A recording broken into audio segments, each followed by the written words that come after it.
And here is the thing.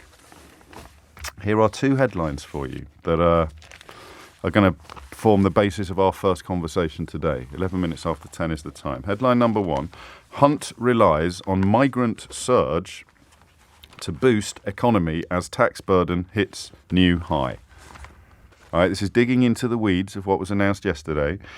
You're looking at a surge in net migration to more than 200,000 people a year to deliver the economic growth that Jeremy Hunt has calculated we need. This is the OBR's prediction. The numbers entering the UK minus those leaving is going to hit about 224,000 next year.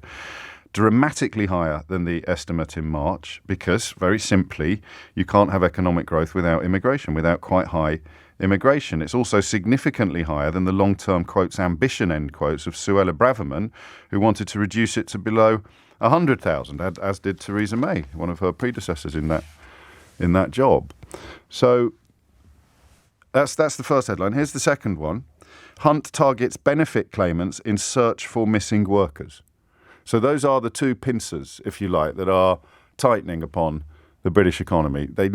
We need to find more workers. I don't even think that's an opinion. I think that's just counting. We need to find more workers. And here's the question. Where are they going to come from? So Jeremy Hunt thinks there are 600,000 people currently on universal credit who could somehow be eased back into the workforce. There are 630,000 more economically inactive working age people. That means they're neither looking for a job nor in work. I don't know that they can claim much these days by way of state benefits or welfare payments. I think that the newish rules, again, a consequence of 12 years of Tory rule, for good or for ill, then there is a very distinct sense, isn't there, that if you're not actually proving that you're looking for work, they come down on you like a ton of bricks. I mean, you don't need to be watching Ken Loach films to arrive at that conclusion. You just need to talk to someone who's been down what we used to call the job centre lately. So where are these people going to come from? That's the question. I'm going to ask why you're not at work in the British workforce in a minute, which means that the conversation is probably going to steer clear of the immigration issue.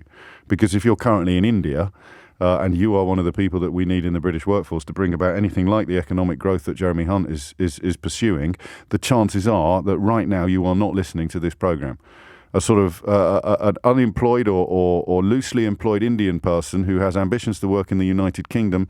I've got a big audience internationally. It doesn't get measured properly, unfortunately, but you can tell it's big by the number of people that ring in from overseas.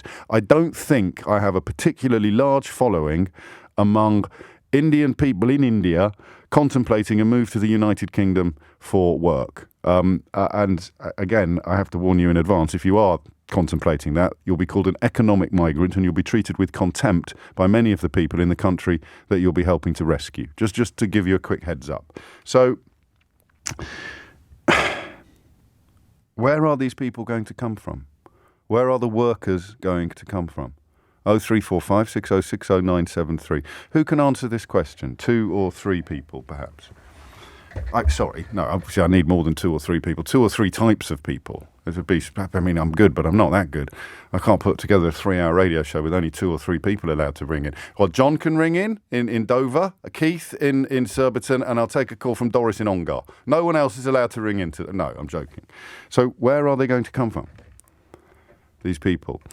The two or three categories, which I loosely expect to be relevant, would be people who are not working but would quite like to.